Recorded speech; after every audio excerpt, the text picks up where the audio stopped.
하나님 말씀은 사도행전 1장 1절에서 8절까지 말씀을 같이 우리가 합독하겠습니다. 사도행전 1장 1절에서 8절까지 말씀입니다.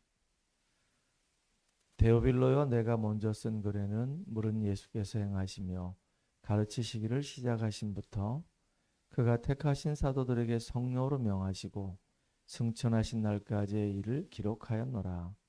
그가 고난받으신 후에 또한 그들에게 확실한 많은 증거로 친히 살아계심을 나타내사 40일 동안 그들에게 보이시며 하나님 나라의 일을 말씀하시니라. 사도와 함께 모이사 그들에게 분부하여 이르시되 예루살렘을 떠나지 말고 내게서 들은 바 아버지께서 약속하신 것을 기다리라. 요한은 물로 세례를 베풀었으나 너희는 몇 날이 못되어 성령으로 세례를 받으리라 하셨느니라. 그들이 모였을 때 예수께 여쭈어 이르되 주께서 이스라엘 나라를 회복하심이 이때니까 하니 이르시되 때와 시기는 아버지께서 자기의 권한에 두셨으니 너희가 알 바 아니요 오직 성령이 너희에게 임하시면 너희가 권능을 받고 예루살렘과 온 유대와 사마리아 땅끝까지 이르러 내 증인이 되리라 하시니라. 아멘. 오늘 기도 수업 제목은 전도자의 삶 세팅입니다.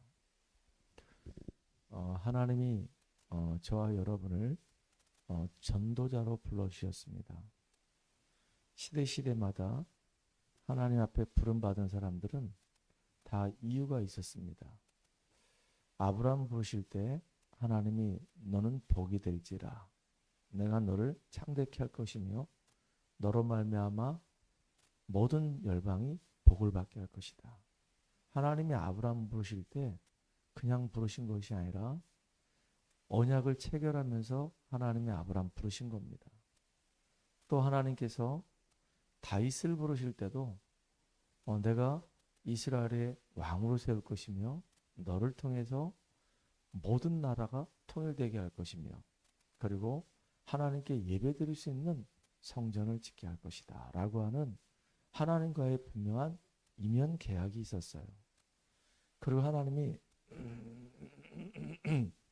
바울을 부르실 때도 이방인과 임금들과 이스라엘 자손들에게 복음을 증거하기 위해서 택한 나의 그릇이다 라고 하는 또 분명한 하나님과 이 바울 사이에 언약이 있었단 말이에요.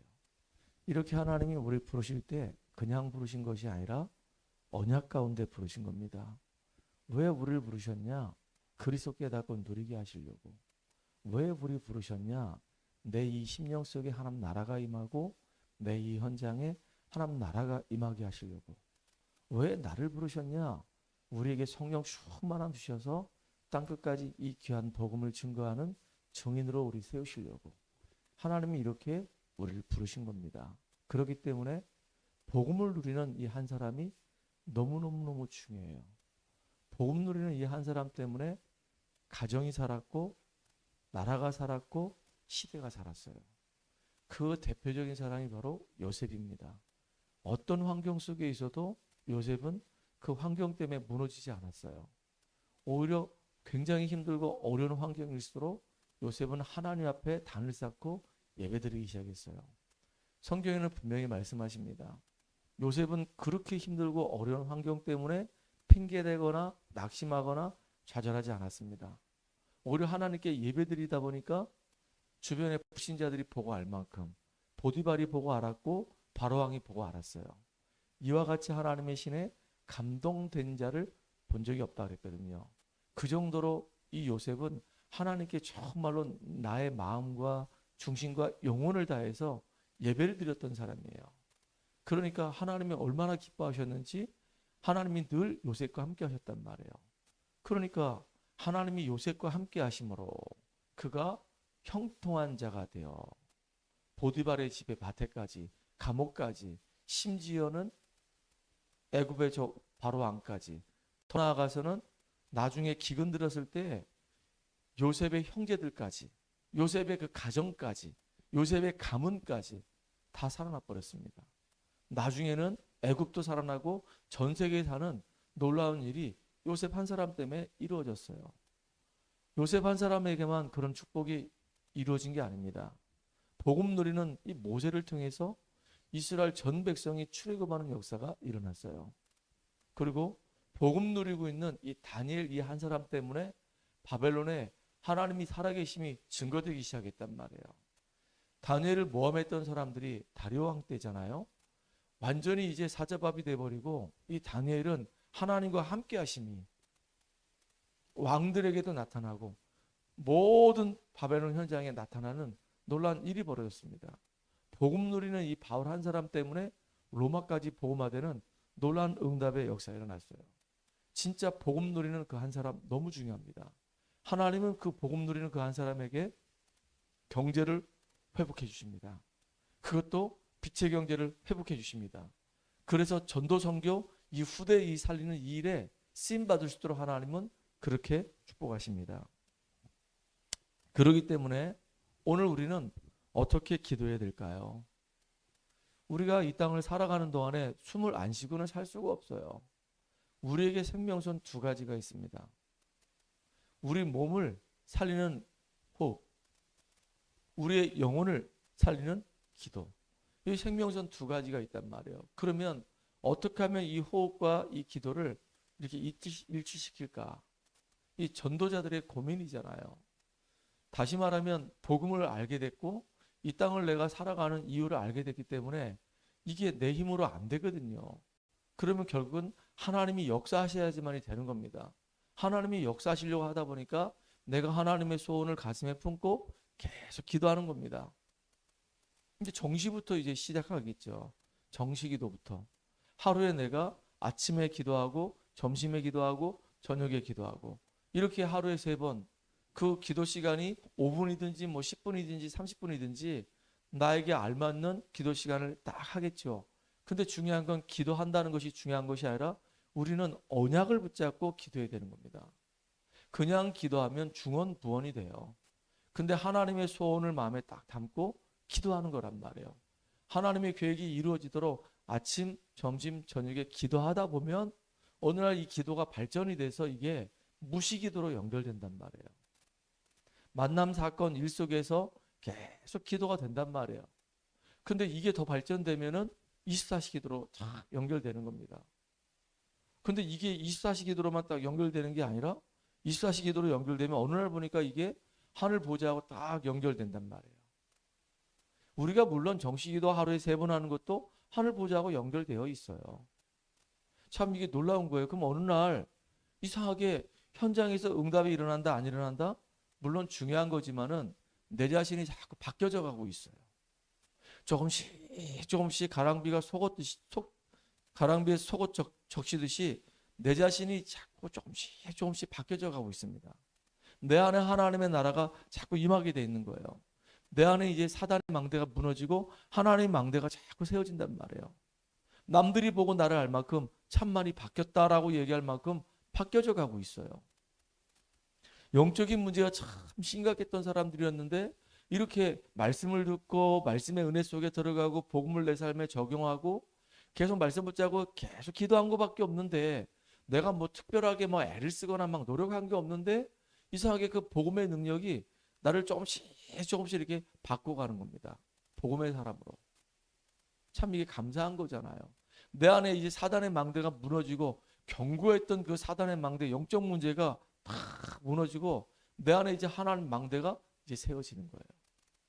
이게 축복이잖아요. 이게 증거잖아요. 그럼 이제 하나님이 나에게 어느 날 내 자신이 이제 이렇게 현장을 살릴 수밖에 없는 절대 망대로 딱 세워지게 되면 어느 날 하나님이 이제 나에게 전도의 문을 이제 열어주는 시간표가 온단 말이에요. 하나님이 나를 통해서 이 현장을 이 시대를 살릴 것을 하나님이 약속하셨기 때문에 그게 절대 계획 아닙니까? 그러면 계속 내가 복음 누리고 기도하다 보면은 어느 날 나에게 만남을 주신단 말이에요. 만남을 주시게 되면은 내게 임한 그리스도를 자연스럽게 이렇게 말을 하면 되는 거예요. 하나님 나에게 어떻게 은혜를 주셨고 내가 어떻게 구원을 받았고 지금 내가 어떻게 하나님의 축복을 누리고 있는지 차분하게 이렇게 증거하면 되는 겁니다. 진짜 하나님이 예비된 사람이라고 한다면 그 사람이 내가 전하는 복음에 반응을 보일 거 아니겠습니까? 반응을 보이지 않는다 그러면 가만히 내비두고 기다리면 되는 거예요. 그리고 반응을 보인다 그러면 자연스럽게 복음 전하고 영접을 하고, 그리고 이제 말씀을 가지고 양육을 하고, 그 사람을 치유해주고, 그 사람을 하나님이 기뻐하시는 전도자로 세워가는 겁니다. 우리는 조용히 기도하면서 2, 3, 7 바라보는 겁니다. 그리고 2, 3, 7 가운데 영적 문제 다 얻어 걸려서 죽어져 가고 있기 때문에 그 사람 놓고 기도하면서 나 자신을 먼저 살리고 그 사람을 복음으로 살려내는 겁니다. 내가 영적인 서밋이 되어지고 내가 만나는 그 사람이 영적인 서밋으로 설 수 있도록 우리는 도와주는 겁니다. 이렇게 이제 주변에 영적 서밋들이 많이 세워지게 되면 그 사람들과 함께 우리는 뭐 하는 거냐? 진짜 이제 도전하는 겁니다. 이제 지역을 이제 팀을 구성해서 순회하면서 현장에 하나님 예비된 사람을 찾아내고 지역을 복음하고 이제 전도와 이 선교하는 그 일에, 우리 후대 살리는 그 일에 우리가 도전하는 겁니다. 예를 든다면요, 현장에서 우리가 캠프하다가 사람들 만나서 말씀 운동하는 겁니다.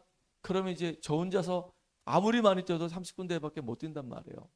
그러면 이제 쭉 말씀을 통해서 흐름을 따라서 은혜 받으면서 계속 치유되고 세워진 전도 제자들이, 절대망자들이 쭉 많아지면 이제 하나씩 하나씩 맡기는 겁니다. 이렇게 하라고. 그럼 이제 도전해야 될 거 아닙니까? 한 번도 안 해봤는데 사역을. 그럼 이제 믿음으로 딱 도전하는 겁니다. 내가 잘하든 못하든 아무 상관없습니다. 중요한 건 누가 역사하시냐? 하나님이 역사하시는 거예요. 그걸 이제 우리가 봐야 되는 겁니다. 감사하죠? 그렇게 이제 우리 교회 성도들이 이제 한 명씩, 두 명씩 모여서 100명, 200명 찾습니다. 그럼 이제 우리 교회 수용할 수가 없어요. 그러면 그 정도의 인원을 수용할 수 있는, 제가 이번 주에 말씀드렸잖아요. 우리 RUTC를 해야 되고 우리 교회가 정말로 지역에 영향 주려고 한다면 우리 교회는 1000명을 수용할 수 있는 교회가 돼야 돼요. 그럼 규모가 어느 정도가 돼야 되겠습니까?